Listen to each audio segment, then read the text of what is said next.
The member for Penrith. Mr Speaker, my question is to the Minister for Customer Service and Digital Government.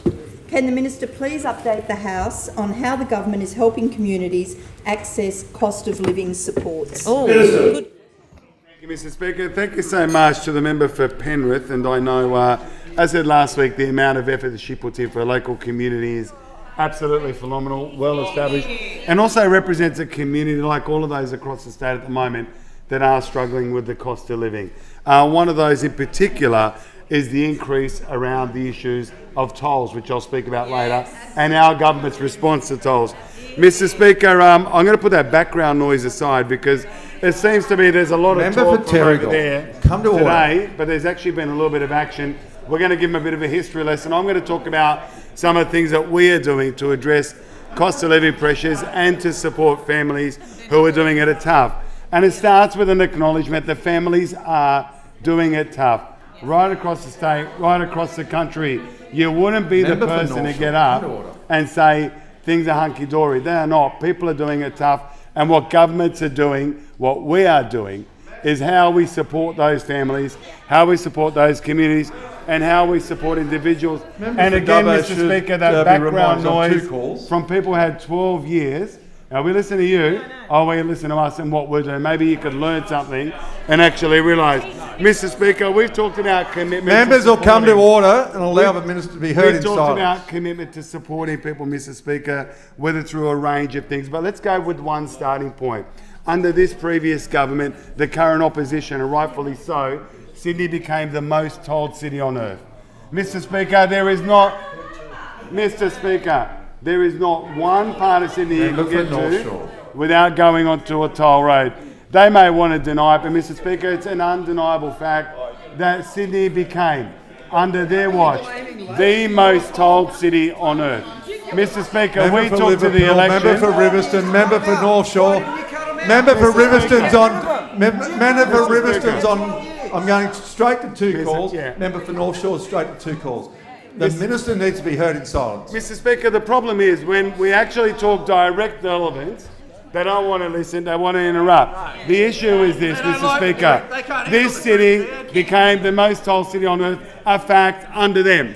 Now what we have done is we took a commitment and we rolled it out, the $60 toll cap, because there are people, Mr Speaker, particularly in the western suburbs of Sydney, who cannot get to work, who cannot get to the place of employment just simply because anywhere they need to go, they've got to pay a toll. Every single time the former government put their hand in your pocket and took money out just so that you can get from one place to the other.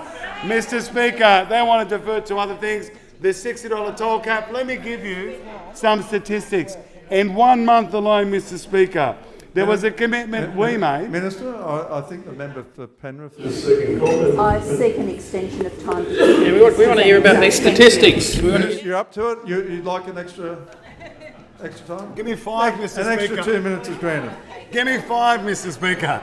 Mr Speaker, there was a commitment, $561 million over 2 years. That's a commitment this government made to support people with some toll relief.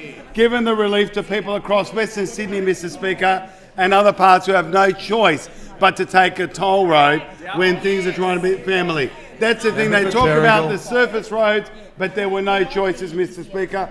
I am pleased to say, Mr Speaker, that in the first quarterly period, $46.8 million for 350,000 toll account users is there to be claimed. And in 1 month alone, Mr Speaker, in 1 month, and it shows you how good a policy it is and how much people need it. In 1 month, $13.5 million has been claimed back through this toll cap, $6 toll cap. So they can talk and they can complain and they can whinge.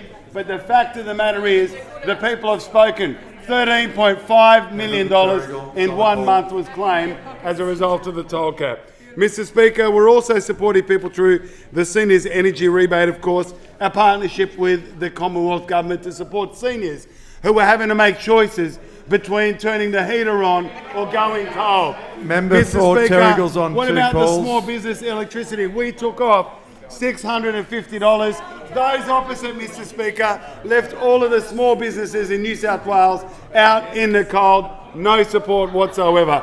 In addition to that, Mr. Speaker, $2,000 to support with fertility treatment for those people who can't start a family, to be able to give them the support. And nobody would be complaining about that. That is a really important support mechanism.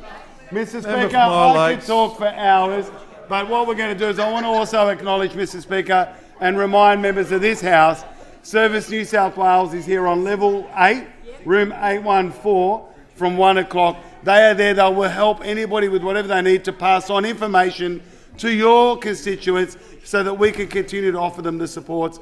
Go down there. It's a really good thing to do to get this information to your constituents today. Thank you.